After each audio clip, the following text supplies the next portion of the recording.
ইরানে রক্তাক্ত বিপ্লব, ৩৬,৫০০রও বেশি মানুষ খুন। নমস্কার বন্ধুরা, আমি মিষ্টি আপনাদের জিওটিক্যালে স্বাগত জানাই।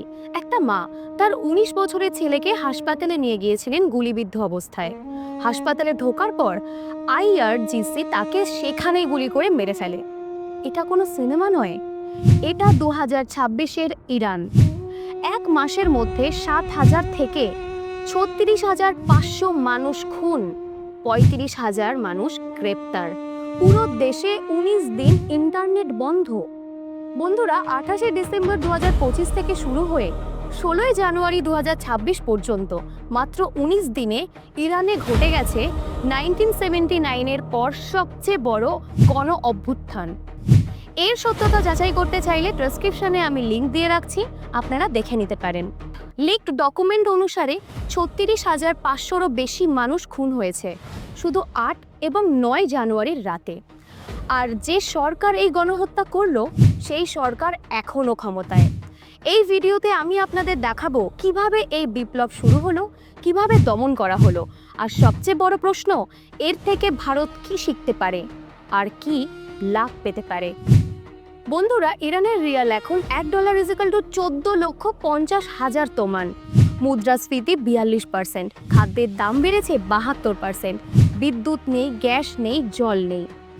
জুনের ২০২৫-এর ইসরায়েলের সাথে ১২ দিনের যুদ্ধে ইরান হেরে গেছে। সিরিয়ায় আসাদের পতন, ইরানের আঞ্চলিক প্রভাব শেষ। এই সব মিলিয়ে মানুষ আর সহ্য করতে পারেনি।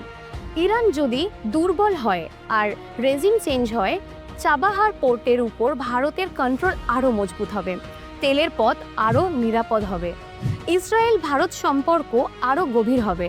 আর সবচেয়ে বড় কথা, যদি গণতান্ত্রিক সরকার আসে, তাহলে ভারতের মতো বড় গণতন্ত্রের জন্য একটা বড় বাজার খুলে যাবে। কিভাবে পুরো দেশ জ্বলে উঠল? ২৮শে ডিসেম্বর তেহরানের গ্র্যান্ড বাজারে দোকান বন্ধ। তারপর ৩১টি প্রদেশের ৬৭৫টি শহর ছড়িয়ে পড়ে। ৮ই জানুয়ারি রেজা পাহলভি যখন ভিডিও বার্তায় বললেন এখন সময় এসেছে, তখন লক্ষ লক্ষ মানুষ রাস্তায় নেমে আসে স্লোগান মারবার দিক্তাতর। গাজা লেবানন নয়, আমার জীবন ইরানের জন্য। মানুষ ছাদে উঠে আল্লাহু আকবার বলছে, প্রাচীন লায়ন অ্যান্ড সান পতাকা উঠছে। এটা স্পষ্ট যে মানুষ আর ইসলামিক রিপাবলিক চায় না। বন্ধুরা, এই দৃশ্য দেখে আমার চোখে জল এসে গিয়েছিল। একটা পুরো জেনারেশন যারা জন্মের পর থেকে শুধু নিপীড়ন দেখেছে, তারা এখন বলছে যথেষ্ট হয়েছে, আর না। সরকারি নৃশংসতা যা শুনলে আপনার রক্ত জমে যাবে। ৮ই জানুয়ারি থেকে পুরো ইন্টারনেট বন্ধ, স্টারলিংকও জ্যাম করা হয়েছে।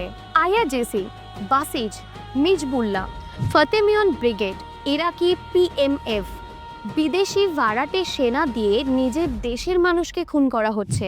হাসপাতালে ঢুকে আহতদের ফিনিশিং শট দেওয়া হচ্ছে, রাসায়নিক ইনজেকশন দেওয়া হচ্ছে বন্দীদের। বক্সার আরসিয়া আহমদপুর, ফুটবলার পাওয়ার লিফটার শাহরাম মুকসুদি, দেশের গর্বের ক্রীড়াবিদরা পর্যন্ত রেহাই পাননি। এইচআরএ এনে বলছে যাচাইকৃত ৭,২০০ লাশ। আয়রন ইন্টারন্যাশনালের লিক ডকুমেন্ট বলছে ৩৬,৫০০রও বেশি। বন্ধুরা, এটা গণহত্যা ছাড়া আর কি? জাহ্নবী কুন্দলার কেস ভারতীয়দের জন্য গর্বের মুহূর্ত। একই সময় আমেরিকায় সিয়াটলে এক পুলিশ অফিসার ৭৪ মাইল স্পিডে গাড়ি চালিয়ে জাহ্নবী কুন্দলাকে মেরে ফেলে। তারপর আর এক অফিসার হেসে বলে ওর জীবনের দাম তো মাত্র $১১,০০০।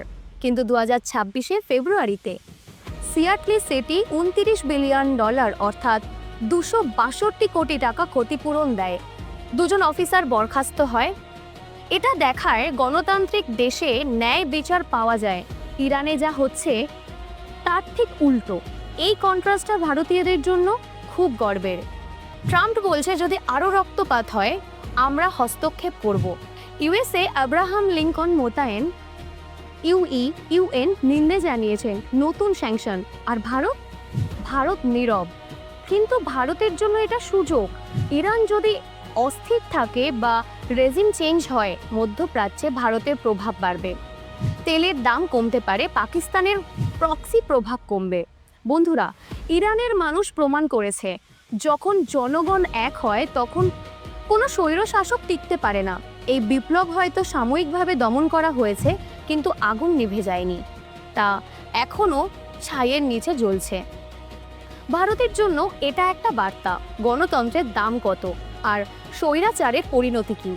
আপনি কি মনে করেন, ইরানের রেজিম চেঞ্জ হবে? কমেন্টে লিখুন। এই ভিডিওটা শেয়ার করুন প্রত্যেক ভারতীয়ের কাছে, কারণ এটা আমাদের গল্প। জয় হিন্দ।